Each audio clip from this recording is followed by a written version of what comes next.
going to get into a subject that's a little hard to talk about, pun intended on hard to talk about. So let's talk about erectile dysfunction.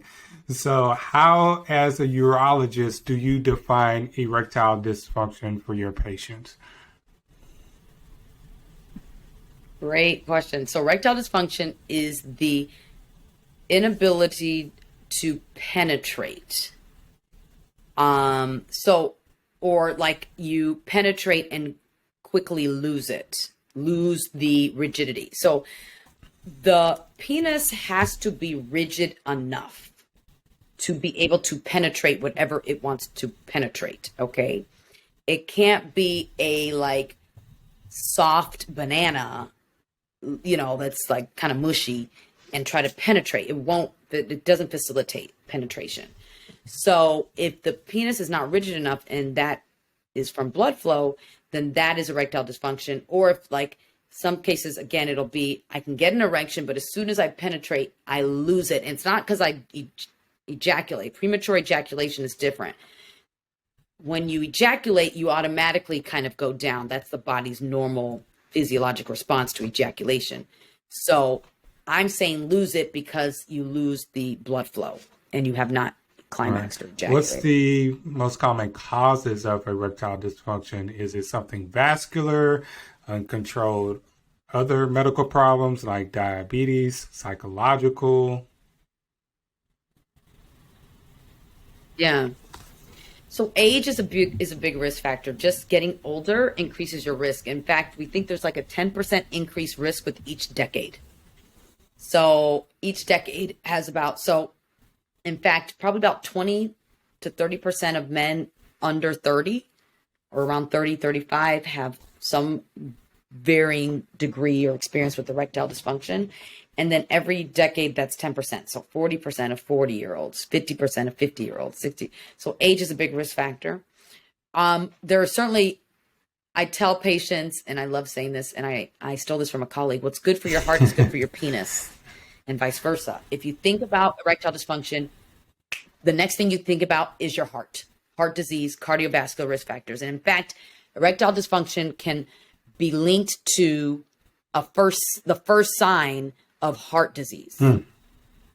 Hear this again. Erectile dysfunction may be the first sign of heart disease, maybe the first sign of diabetes. I've seen this multiple times. I have a young man with erectile dysfunction, doesn't ever see the doctor, and I'm screening them for diabetes, and they've got undiagnosed, uncontrolled diabetes. So diabetes is a penis killer, erection killer. Okay, it's a huge cause for erectile dysfunction. High blood pressure, a common cause. High blood pressure is a double whammy sometimes too, because some of the high blood pressure medications have the side effect of erectile dysfunction as well. Okay. High cholesterol is a risk factor. Smoking, huge risk factor. If you smoke, your penis will not work eventually. Smoke what? And people always ask, is that marijuana? Does that include weed? Yes, I know. Everybody always wants to. Okay, so we are talking about tobacco. The jury is out about marijuana. The jury is out. Like, what does it do? Is it affect erections? It's not like tobacco. We do think it might decrease fertility or impair fertility. But so the jury is out with marijuana, but be aware, you never know. But smoking for sure, tobacco, even if you don't smoke, like chewing, tobacco. There's certainly psychological, you brought up a cause, psychological erectile dysfunction. Certainly anything, so psychological erectile dysfunction is the cause is due to some psychosocial factor. Like one big common thing is performance anxiety. You're so anxious about performing well in the bed. And so like, it's hard to get up when you're so anxious and stressed out. Right. There might be like problems with getting aroused enough. And I've seen this a couple times, like patients who watch a lot of porn and then will say it's kind of harder for them to get an erection sometimes with, their partner. And certainly relationship issues will create erectile dysfunction, can create erectile dysfunction issues. So those are the most common causes that we see. How often? There are, and sorry, another common cause is surgery. So surgery and neurologic problems. So what surgeries? Well, prostate cancer surgery is a common cause of erectile dysfunction. How can getting some of those issues that you mentioned earlier under control lead to improvement, like getting your diabetes under control, getting your high blood pressure under control? Is it kind of like a light switch? Once you get those under control, the blood starts flowing, you start walking around like you're the man of the house now, all kind of stuff now. Yeah, I wish. It is not like a light switch. It's like you have halted the train you've slowed down the train from getting worse. Okay. So a lot of the damage is probably already done.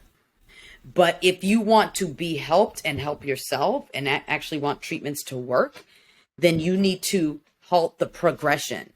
I'll tell patients who have diabetes, like, listen, I don't think you now is going to reverse it completely, especially depending on how bad they are. Like if they're consistently have issues getting erect, then I think, okay, it's unlikely you're not going to need some help, meaning some treatment. But if you want treatment to work and work for a long time, you need to get it under control, because the worse this continues, the longer this continues, the harder it's going to be even to treat you. Okay.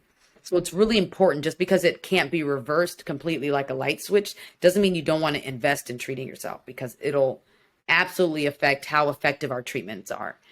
And obviously it depends on how early we get on top of this. You see what I'm saying? How long have you had diabetes? How long have you had high blood pressure? How long have you done this? Your best bet is don't try your best not to get these things. Some of these things you can't help, but some of the things you can help. And one of the biggest things is freaking see a regular physician. I don't care how well you feel. You don't know if you have a fever if you don't ever have a thermometer and check it. You must see a regular physician. And this is something that I pound into like our brothers' heads. My own husband is hard-headed. Like, you know what I'm saying?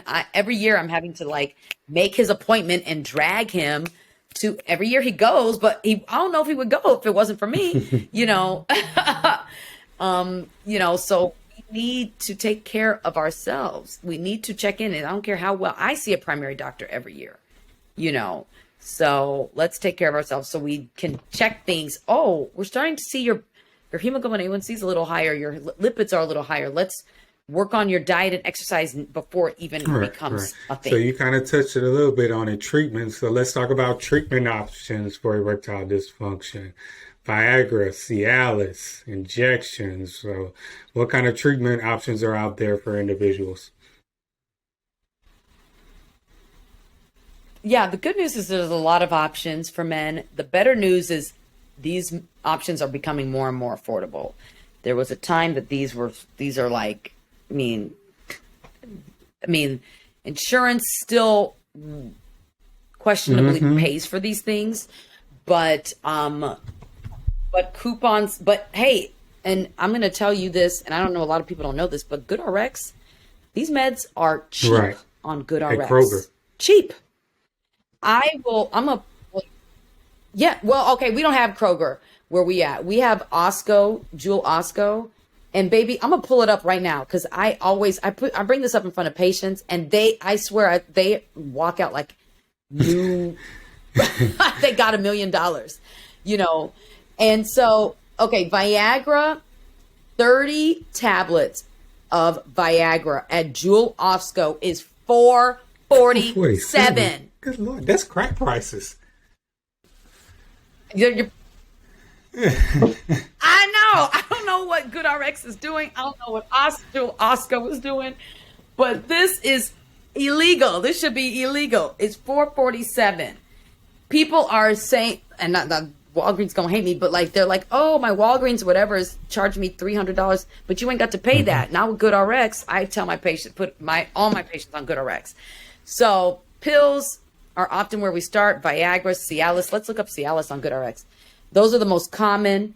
Viagra was the grandfather. I don't know what came next, if it was Cialis or Levitra. I think Cialis came next.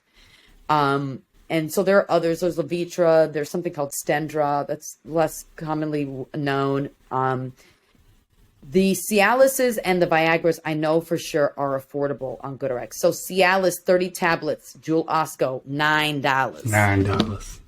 Man, because Dr. Milhouse is right, because it is definitely tricky with these insurance companies paying for some of these medications, because it's been times where, let's just say, I'll send in 10 pills for a patient to Walgreens and they'll tell me their insurance only covers 6.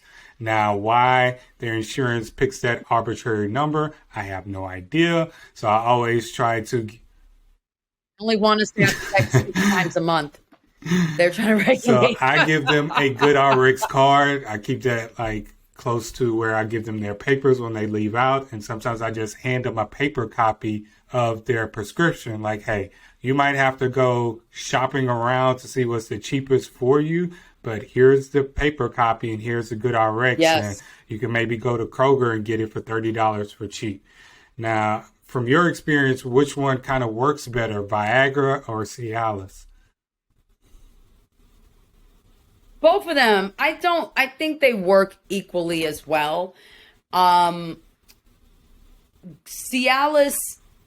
is more it's supposed to last longer. So it's supposed to be where you don't have, I think, only a certain 4-hour window. You see what I'm saying? But with both of them, you want to take it about an hour prior to planned intercourse. With both of them, you need to get sexually stimulated. I mean, even when you didn't have erectile dysfunction, it's not like, unless you're like 12, 13, 14, 15, it's not like you can just sit there and wish your dick to be up, okay? It's got to be aroused. Like, you got to have a stimulus. You got to have something, whether it's visual.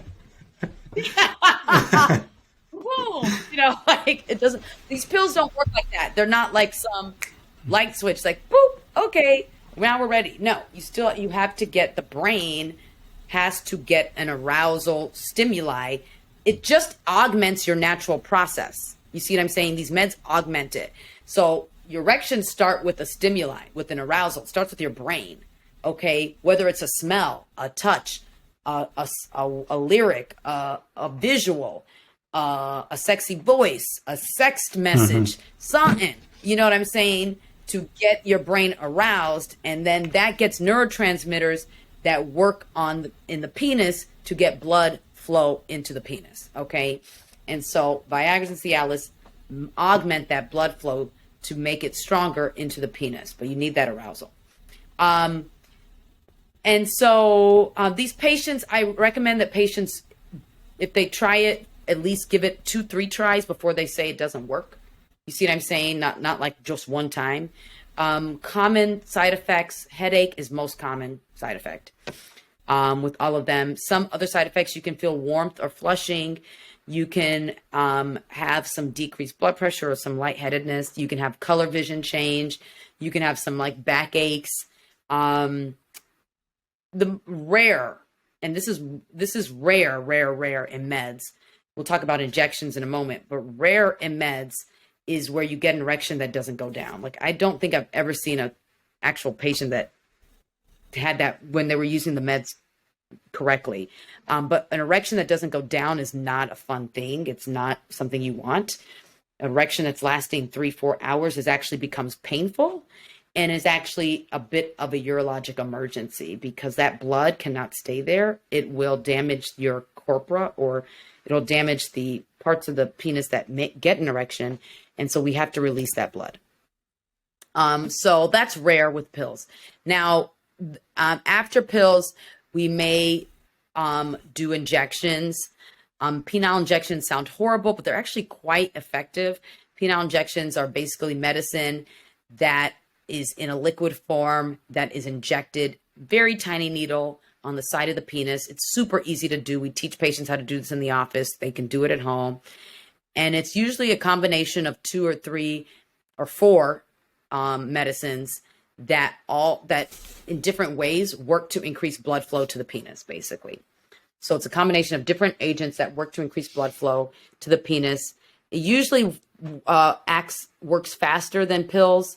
Again, injections are for men who pills don't work. When pills work, great, that's great. But when pills don't work, we can do injections. They usually work faster when they do work. So like we'll do a trial injection in the office. And can you imagine, like, you're in the doctor's office, the least arousing place, you know what I'm saying? And I'll, inject the patient in the penis and then close the door. I put a big sign on the door, like, do not enter, please. Enter at your own risk. Penis and in then motion. I'll come back 15 minutes later. And I leave and I tell the patient, think happy thoughts. And they're like, okay, doc. So I need to have like some magazines or something, but then I'll walk back in and you'll see a little the sheet, you'll see the little, thing on the sheet. I'm like, yay. And I'll pull back and it'll be like a nice erect penis. And I'm like, yay. And I tell them, imagine what this will look like and be like when you're actually with the person you want to fuck and you're in the mood. All right. So they're like, oh, Lord, she's getting gross. So injections are no, that's really how I am. So, and then there's other things like there's something called the vacuum erectile device, or VED. Basically, it is a cylinder. You can think of it like a cylinder that creates a vacuum that kind of pulls blood to the penis. And so by pulling blood into the penis, because then it gets erect. And then you use a cock ring or a penis ring, actually, to keep blood into the penis. So this is actually a medical grade ring that you would put on there to keep the blood there. And then you would do your do and take it off. There are like sex toys that are cock rings that men will use to try to keep their erections longer. And basically you could just think of it like just, a ring at the base of your penis to try to keep the blood from exiting out. Now, the important thing about cock rings, it's important, or penis rings, or whatever ring you're going to use around your penis, that you do not fall asleep with it on, that you do not use it for too long. Okay? Just like anything that's circular around your body part, it can get stuck. And then it can create a tourniquet or compression. And then it can lead to pain. It can lead to numbness. And in the worst case scenario, it can lead to necrosis or skin death or death. Okay. So you do not want to end up one of those guys in the ER being like, oh my God, my cock ring, I can't get it off. It's stuck. And we're having to pry it off with like orthopedic equipment to get it off your penis. That sounds so painful. Oh, it's painful. So don't do it. Please take it off when you're done. As soon as you're done, take it off. Don't fall asleep. Don't and then fall asleep with the cock ring on. Wake up, son. Wake up. Take the ring off. You might have. Take that ring off as soon as you're done. Yes. And then there's another thing that is not commonly used called Muse. It's an intraurethral suppository. So your urethra is the pee hole. And so you can put this little suppository, it's a little bit of medicine, called the Prostadil, which helps to increase blood flow to the penis.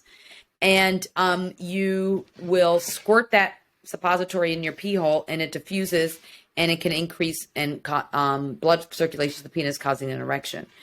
So that is an option too. Wow, you've given more options than I knew about.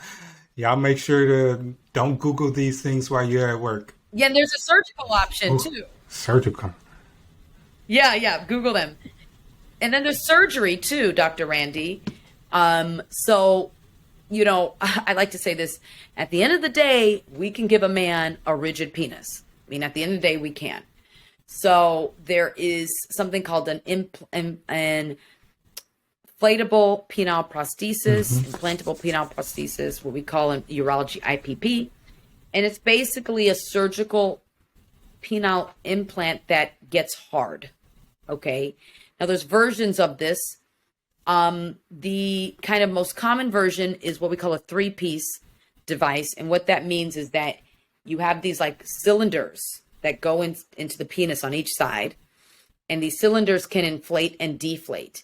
And so obviously when you're not trying to have sex, they're deflated. And then we install a pump that's in your scrotum. So when you're ready to get busy, you're like, okay, baby, you put on something sexy, I'll be back. And then you just discreetly pump this pump in your, I had a model in my desk. I wish, well, Now we're no gonna one can have a see this, but visual anyway, aspect there's one a day. model and then, yes. And then I'll have to bring that model. So you pump, and that penis gets erect. It fills the cylinders fill up and gets erect. It gives an erect penis. And then when you're done, you just deflate it. So you could go as long as you want, I guess. There's other versions where it's something called a malleable. A malleable is basically where you don't have the pump, but you have the cylinders that are like kind of like semi-rigid. And so you kind of like mold them to where you want. So, okay, so it's these semi-rigid cylinders and you have them down facing the floor like a flaccid penis would. But then when you're ready, you just kind of like mold it up, boing, how you want it, and you can penetrate. Those ones are less desirable, I think, because it's not as rigid as the inflatable ones get super rigid, where the malleable ones get semi-rigid because you can't be super rigid 24/7, you know. So, but these are surgeries that can, again, create a rigid How do you penis. get your patients comfortable having these conversations with you? It seems like soon as I'm just about to walk out in the room, they start throwing it right at me. Yeah, I want to talk about Viagra. We just had a 30-minute conversation about your blood pressure, and now you want to throw Viagra on me at the end. It's not an easy conversation. I know it's not an easy conversation for us to talk about as doctors because we have to talk about the risk, but I know it's not easy for patients. So how do you get them to feel comfortable? Well, first of all, patients, please don't do that. Please prioritize. Please, if you really want to learn, like, don't be the out the door. Oh, I want to get some Viagra. Oh, they do that with me too, Dr. Randy. We'll talk about 30 minutes about your pee, and then you know that it's a 10, 20-minute slot, and I'm already gone over, and then you're like, oh, by the way, I want to talk about erections, da-da-da-da. Or what they'll do is my medical assistant will be handing them the discharge papers. Okay, see us back in 6 weeks. They're like, oh, yeah, I want to talk to Dr. Mill. I want to get some Viagra samples. Woo, you didn't even say nothing about this. So anyway, don't do that. How do I talk to well, as you can see, like I try to create a relaxed environment. I try to create an environment where people can just kind of say the words they want to say. Like, I'm not afraid to say dick to my patients. You see what I'm saying? I'm not afraid to say hard. You know, I'm not afraid to say come. I'm not afraid to, you see what I'm saying? And I think by doing that, one may say, well, that's vulgar for a doctor. But no, these are what humans and people are saying. And so it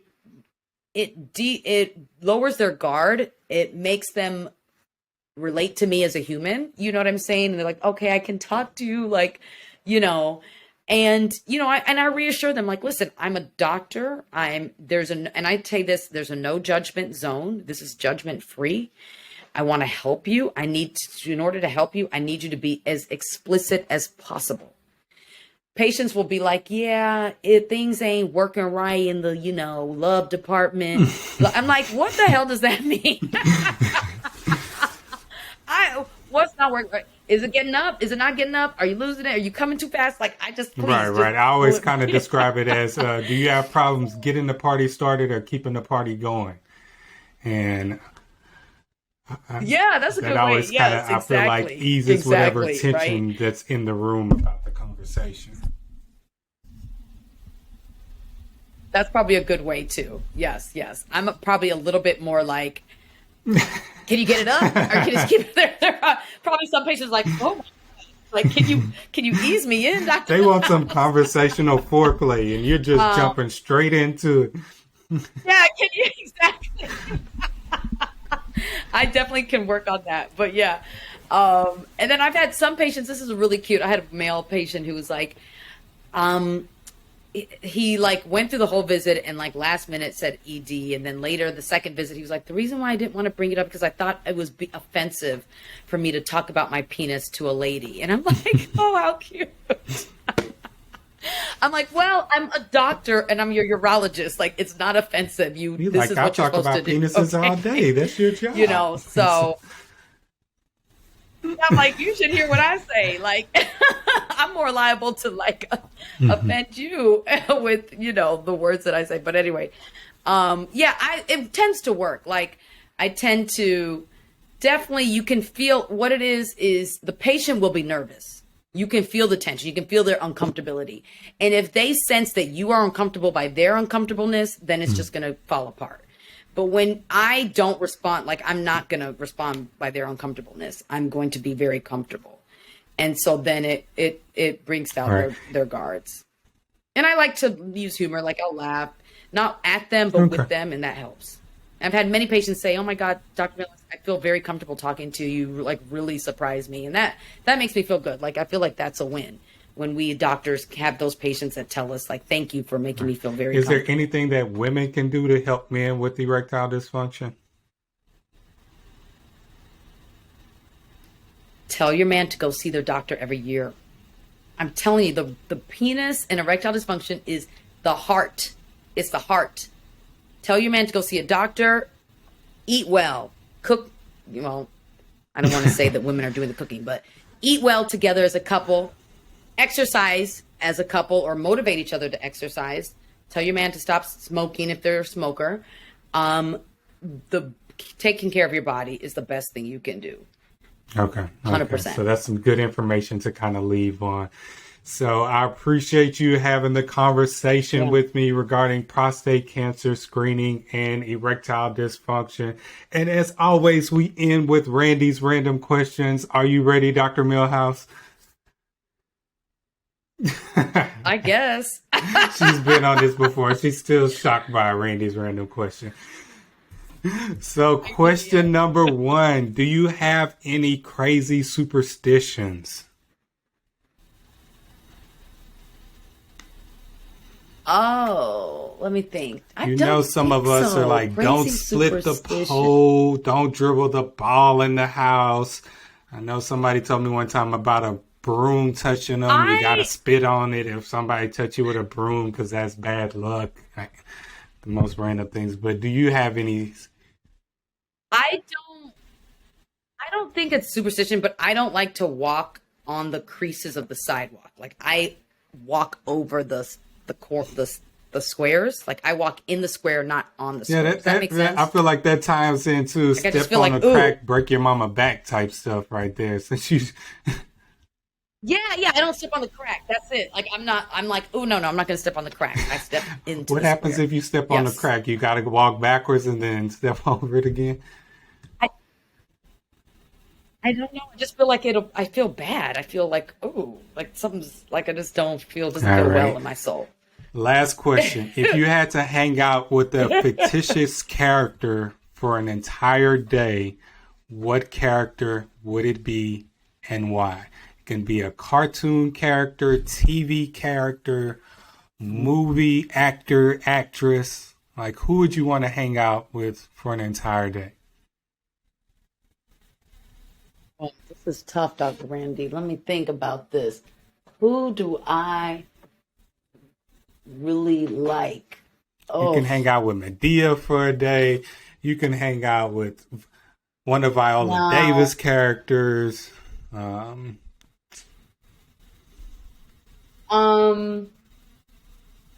It's probably going to be a Disney character, and I'd probably hang out with a few different Disney princesses. I love Disney. And I'd hang out with, I like Mulan. I really like that movie. I like Mulan. And actually I had a crush. This is gonna be weird. I had a crush on the cartoon man in that movie. Like the movie Mulan, the Her man, love like interest. her, semi love interest. They don't really. I don't know if they. Yeah, he was fine. I had a crush on him. Yes. So anyway, the Yeah, you cartoon want to version. hang out with Yeah. him. That's who you want to hang out So with. I like You don't want to Mulan. hang out with the princess. I want to hang out with him. Yeah, maybe that's it. Let's just be real. I just want to hang out with the Mulan male Mulan. interest How many in times the have you movie. watched Mulan? Oh my God, many. Oh, I loved it. I mean, I loved it then when it came out. I was old too. I was not I wasn't like 5 or 6 when that came out. I probably was, I might have been was I in college? Maybe in high school. I'm gonna look it up. When did Mulan 1998, I was in high school. I was in like 10th, 11th or 10th grade. So I watched it several times then. I watched it multiple times when I had my daughter and she was, was in the princess stage. She didn't really care for it, but I would watch it. Be like, Mama loves this. I know the songs very well. And I watched the Disney remake that they did, the live action remake recently, which is very different from the cartoon, but I still loved it. But yeah, I could, if you played the song right now, I could sing the word. Let's get down to business. She's got the whole soundtrack in her head. The Huns. Probably got it on VCR, DVD, Blu-ray. I got it. VCR somewhere in my parents' home. So we're going to let you off the hot seat. Thank you for sitting down again for my podcast. Shout out all your information and what you're going to be working on soon. I think you have a website coming together soon. I do. Thank you. Yes. Yeah. I do have a website coming out soon. It's way overdue. Should have had a website like a couple years ago. But your girl is having a website that is launching in June. It is yourfavoriteurologist.com. So if you forget, doctor, even if you, I'm going to make it where if you go to Dr. Milhouse, it'll go to your favorite urologist, but yourfavoriteurologist.com. I am on Instagram at Dr. Milhouse, but if you just search hashtag your favorite urologist, you'll find me easily. And I'm on Twitter. Sorry, I'm on TikTok as your favorite urologist. Those are my two biggest platforms. I am on Twitter at F Milhouse MD. My Twitter is more just straight and narrow medicine and medical advocacy, racial disparity advocacy. Whereas my TikTok and my Instagram are a lot of patient education, a lot of inspiration, a whole lot of humor. Yeah, a whole lot of my personality. Yeah. So what's going to be on your website? That's great. So I'm going to have a lot of education on my website. I want to start a newsletter. I'm going to have information where people can connect with me, whether it's, hey, I want you to see me as a urologist, or I want to connect with you to collaborate with you. That's some of the exciting things. So I have if you go on my Instagram and my link in my bio, you can be one of the first on the VIP email list when it comes out. And okay. It's going to be great. There's definitely lots more stuff in the works that I cannot disclose, but it's going to be great. I know you do great things. So y'all make sure y'all go follow her Instagram, TikTok, Snapchat, MySpace, Facebook, Black People Meet. I don't know. It's Black Planet, all of that stuff. So y'all go your favorite urologist. Is anybody on that still? Do people do? I'm sure there's somebody's uncle who's still on that platform. Somebody's out there. Mm-hmm. Yeah. Black Planet. Yeah, do you remember Black Planet? That was Yep. A long time ago, my mom found my MySpace account, and it led to a whole family discussion about things that I put on the internet. So.